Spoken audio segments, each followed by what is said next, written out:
This is the second video in a series where I revisit anime I loved as a kid that I haven't seen since and check in on how they hold up. With Season 2 just announced, Yona of the Dawn is finally free from the shoujo curse of only getting one season, and I was so excited I knew I had to rewatch it. I can't believe Yona of the Dawn came out in 2014, that is crazy. So, before I rewatched it, I remembered Yona of the Dawn as an epic fantasy romance with a badass female lead that goes through significant character growth to save her kingdom from evil forces. And now I know I was right. Mostly. So, do you remember Yona of the Dawn?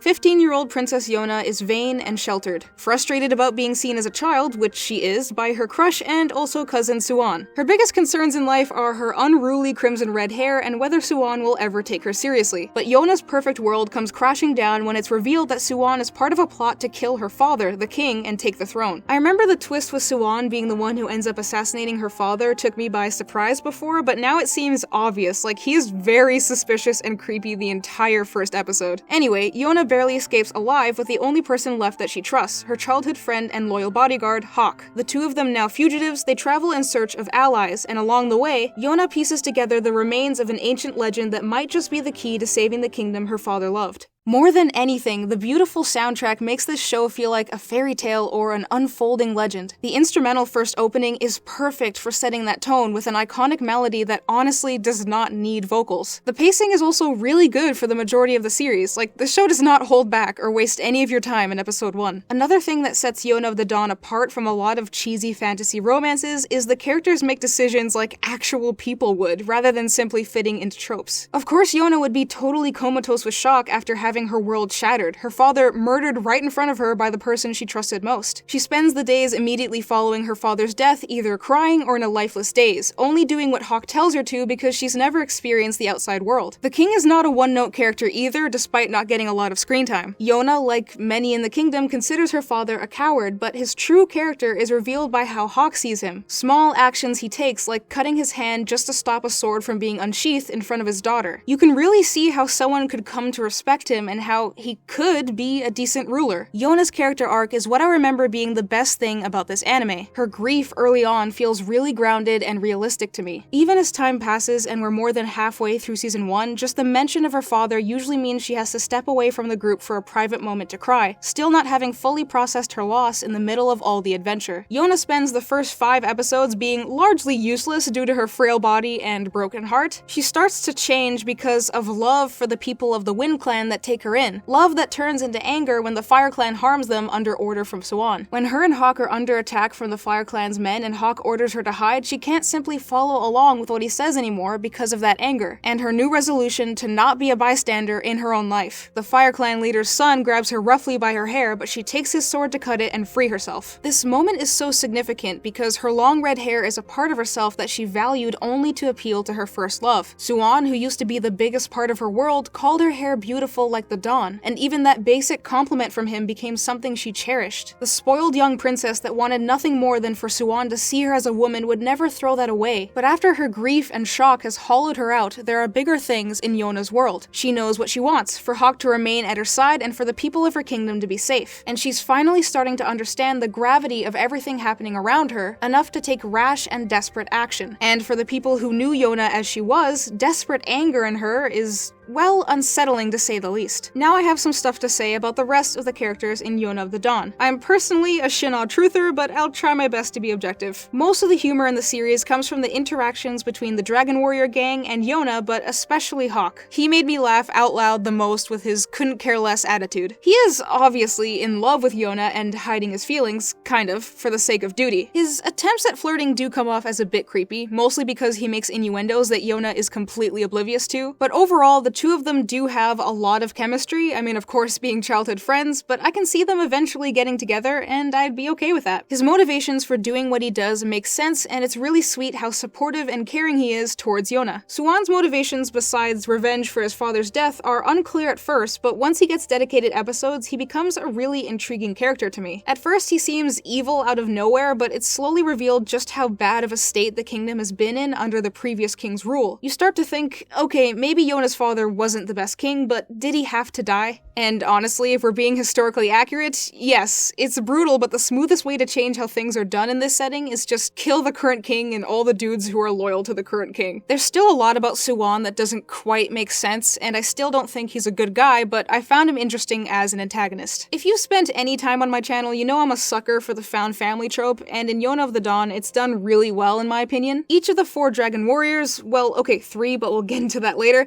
gets a decently fleshed out backstory and several episodes to get to know them. Even Yoon, the beautiful boy genius, and Iksu, the oracle, are both instantly lovable characters because of the care given to their backstories. Dedicating a couple episodes to Yoon's backstory about how he was born into extreme poverty and hunger also helps the narrative and Yona's growth a lot because Yoon represents the undeniable reality of the kingdom under her father's rule. In joining Yona, he has his own interests and curiosity in mind at first, but during their journey together, he comes to care for her like an older sister, and I love their dynamic so much. The white dragon Geisha is sheltered in every sense of the word. Raised his whole life to serve the Crimson Dragon, generations of his family just waiting for destiny to arrive. As soon as Geisha meets Yona, he's convinced, and he starts talking about how hot he is, and anyway, his relationship with the village granny is highlighted, and their tearful parting really got me. Geisha also has depth to him besides being a loyal servant, because just like Yona, he feels ashamed of his helplessness and ignorance towards the world and has to work on himself. Now, finally, my boy, my son! Completely opposite to the white dragon, the blue dragon is shunned in his village. The villagers believe if they make eye contact with the cursed one, they'll turn to stone. The previous blue dragon warrior, Al, takes care of the lonely boy, but loses his sight as Shina's powers grow stronger and tragically dies. He then lives the rest of his life feared by his own village until Yona shows that she isn't afraid of him, that she sees him as a person and not as a curse. She also gives him his name, which is just really sweet. I think Shina is a great example of how the Dragon Warrior legend isn't necessarily a good thing, that any sort of prophecy or superstition can make people do horrible things, and that makes the world of Yona of the Dawn feel even more grounded. Last but not least, Jiha, the Green Dragon. After fleeing captivity in his home village as a young boy, he was welcomed by a badass female pirate captain and became a part of her ragtag crew. I like how strong-willed and independent he is, avoiding Princess Yona and the Dragon Warriors as much as possible while trying to recruit Hawk for his incredible fighting ability. It's only after getting to know Yona as a person and being inspired by her determination and love for her friends that he starts to warm up to her, and I think that whole arc was also really well done.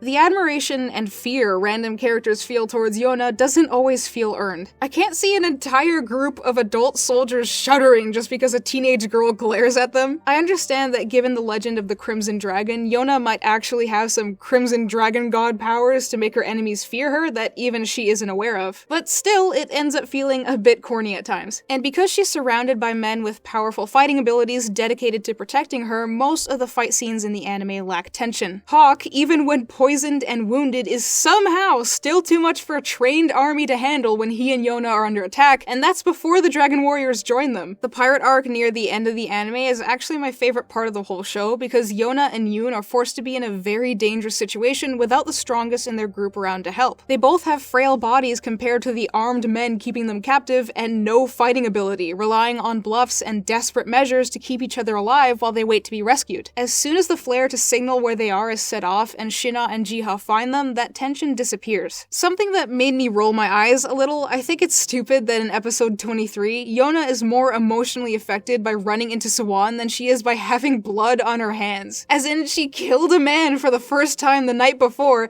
and no time is spent on that to reflect? There's a split second where Yona is acting really off, and I thought maybe it would be addressed, but nope, she was just shaken up from seeing her crush. There was so much buildup about whether she would be able to defend herself herself and whether she had it in her to take a human life. I mean, she shot 200 arrows a night in secret to prepare for that moment, and it just falls flat because everyone around her acts like it's no big deal, not even worth mentioning beyond, wow, I can't believe she really did that, that's so cool. The last issue I have is with the pacing near the end of the show. All of a sudden, in the final few episodes, the pacing becomes really rushed, and the last episode is just so underwhelming. After their grand adventure saving a port town from corruption and human trafficking, the Green Dragon now tagging along, they all set up camp the first night out, and wowee, look guys, we found the Yellow Dragon Warrior! I mean, it's acknowledged how weirdly easy it was to find him, really he found them, but it's still way too sudden. The last story arc and all of its implications and consequences are given no room to breathe because I guess the writers didn't want season 1 to end without the Yellow Dragon making an appearance. Now knowing that season 2 is on the way, I think it would have been better to wait to introduce him, but I guess we'll see. On my anime list, I had Yona of the Dawn rated a 7 out of 10, and honestly I think that's a solid rating for it, so I'm gonna keep it there. The anime has its flaws, but I had so much fun rewatching it for this video, and it will always hold a special place in my heart. Let me know in the comments if you agree with my review and which anime from your childhood I should review next. I make sure to take note of all of your suggestions, and don't worry, this time I won't take a year to make another video. Thanks for watching, Happy New Year, and see you next time!